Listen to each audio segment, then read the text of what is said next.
हमारे यहाँ मोतियाबिंद का परिणाम मरीज को पहले से ही बता दिया जाता है। नमस्कार, मैं हूँ doctor Akash Tandon, neo vision advanced eye care centre, unit of Jamuna सेवा सदन, शिवपुर, वाराणसी से। मोतियाबिंद सर्जरी के बारे में तो सबने सुना होगा, बट मोतियाबिंद सर्जरी आजकल एक रिफ्रैक्टिव सर्जरी बन गई है, ये बहुत कम लोग जानते हैं। आंखों में दो तरीके की पावर होती है, एक सीधी पावर और एक तिरछी पावर। तिरछी पावर का होना को हम एस्टिग्मैटिज्म बोलते हैं, और इसी एस्टिग्मैटिज्म करेक्शन के लिए हम टोरिक लेंसेज का यूज करते हैं, जो कि हम मोतियाबिंद के दौरान ही इसे करेक्ट करते हैं। तो ये एक ऐसी टेक्नोलॉजी है जिससे हम सीधी पावर और तिरछी पावर साथ में ही करेक्ट कर सकते हैं, एक ही सिंगल ऑपरेशन के जरिए। तो इसी तरीके से मोतियाबिंद का ऑपरेशन सिर्फ एक साधारण नजर इंप्रूव करने का ऑपरेशन नहीं बन गया है, बल्कि एक रिफ्रैक्टिव सर्जरी बन गई है, जिससे हमें वो क्रिस्प और क्लियर विजन पेशेंट्स को देने में आसानी होती है। और ये मशीन जिसका नाम है आर्गोस, ये आर्टिफिशियल इंटेलिजेंस की सहायता से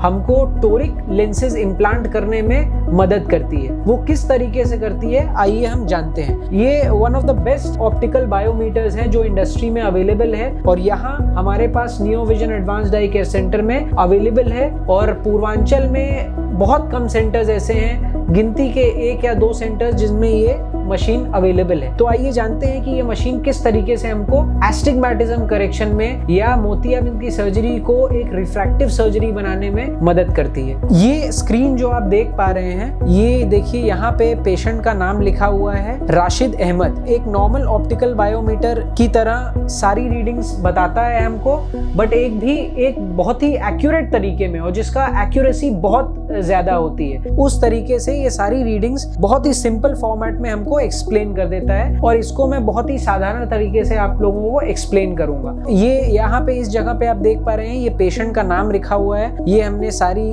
रीडिंग्स जो भी हमें मोतियाबिंद के ऑपरेशन के लिए जरूरी है वो हमारे सामने है। मैं सिर्फ इस रीडिंग पे फोकस करना चाहूंगा, जो कि सिलिंड्रिकल पावर जिसको बोलते हैं, या आंखों की तिरछी पावर, जैसा मैंने अभी कुछ देर पहले बताया। 1.10 का सिलिंड्रिकल वैल्यू जो है, ये एक साधारण मोतियाबिंद के ऑपरेशन के जरिए पहले करेक्ट नहीं करा जा सकता था, बट आजकल टोरिक लेंसेज की मदद से हम इस सिलिंड्रिकल पावर को भी करेक्ट कर सकते हैं। ये हमारे पास देखिए मल्टीपल बहुत सारे ऑप्शंस होते हैं। ये जो नाम आप देख रहे हैं, ये सब डिफरेंट ब्रांड्स के IOLs आर्टिफिशियल लेंसेज हैं, उनके नाम हैं। अभी अगर ये IQ, जो कि एल्कॉन कंपनी, अमेरिकन कंपनी है, उसका एक बहुत ही बेहतरीन लेंस है, उसके बारे में अगर हम आपको दिखाएं, तो ये देखिए जो हमारा IOL पावर है, उसके जरिए हमने स्फेरिकल पावर तो कम कर दी। देखिए जो स्फेरिकल पावर यहाँ पे दिख रही है आपको, ये हमने कम कर दी, बट ये येलो में हाईलाइट जो हो रहा है, ये सिलिंड्रिकल पावर हम नहीं कम कर पाए। यही एक्सपेक्टेड आउटकम जो मैंने बात करी कि जो हम अनुमानित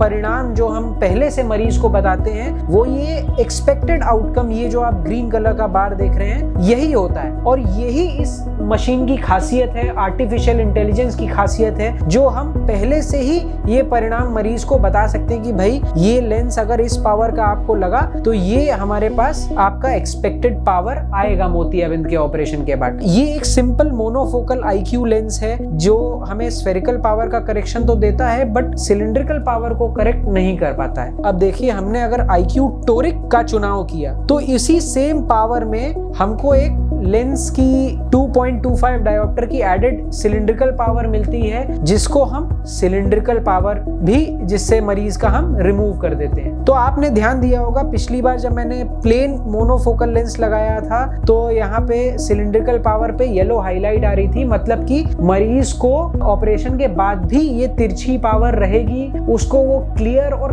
क्रिस्प विजन नहीं मिल पाएगा, उसको एक एडिशनल चश्मे की सहायता पड़ेगी बाद में दूर की चीजों को साफ एकदम देखने के लिए। बट अगर हम ये टोरिक IOL के साथ जाते हैं, जो कि हाँ जरूर कॉस्ट में एक मोनोफोकल लेंस से थोड़ा सा ज्यादा एक्सपेंसिव होता है, उससे हम सिलिंड्रिकल पावर पूरी तरीके से काफी हद तक उसको निगेट कर सकते हैं, जिससे हमें ऑपरेशन के बाद वो क्लियर विजन बिना किसी चश्मे के सहायता से मिलता है। इस मशीन का एक और एडेड एडवांटेज बहुत बड़ा जो है, टोरिक लेंसेज जब लोग इम्प्लांट करते हैं तो वो मरीज की आंखों पर स्लिट लैंप पर बैठाकर मार्किंग होती है, उसको मार्क किया जाता है किस डिग्री पर टोरिक लेंस को प्लेस करना है। हम मरीज को सिर्फ इस मशीन पे बैठाते हैं, कुछ सेकंड्स में हमको ये वैल्यू मिलती है। वो मार्किंग हमको मरीज की आंखों पे मार्कर से मार्क करने की कोई जरूरत नहीं पड़ती, मतलब कंप्लीटली नॉन इन्वेजिव। मरीज को छुए बिना यही मशीन हमको सारी रीडिंग्स दे देती है, और हम सिर्फ इसकी सहायता से, इसकी एक यूनिट ओटी में भी होती है जो हमको पूरी रीडिंग्स वहां पे प्रोवाइड करती है, और हम उसके जरिए सारी अपनी सर्जरी बड़ी आसानी से कर सकते हैं। और ये मार्किंग्स जो आप देख रहे हैं, ये हमारे माइक्रो इंसिजन्स हैं जो हम मोतियाबिंद के ऑपरेशन के दौरान देते हैं। इस मशीन का एक और एडेड एडवांटेज है कि हम ये इंसिजन्स को अपने हिसाब से, आप देख पा रहे हैं यहाँ पे सिलिंड्रिकल वैल्यू जो है वो वेरी कर रही है, मतलब हम इस सिलिंड्रिकल वैल्यू को और घटा सकते हैं अगर हम इस इंसिजन को एक स्पेसिफिक साइट पर प्लेस करें, जो कि हम पहले से ही जान सकते हैं। जो पहले दूसरी मशीनों में शायद ये फीचर्स नहीं होता है कि हम अपने इंसिजन को पहले से ही प्री डिसाइड करें और उसकी सहायता से कम एस्टिग्मेटिज्म पोस्ट ऑपरेटिवली पेशेंट्स को दे सकें। तो ये फायदा है इस आर्गोस मशीन का, हमने आपको दिखाया। बहुत ही बड़ा बून है हमारे लिए कैटरेक्ट सर्जन्स के लिए, जो कि अब कैटरेक्ट रिफ्रैक्टिव सर्जरी के रूप में जानी जाती है। धन्यवाद।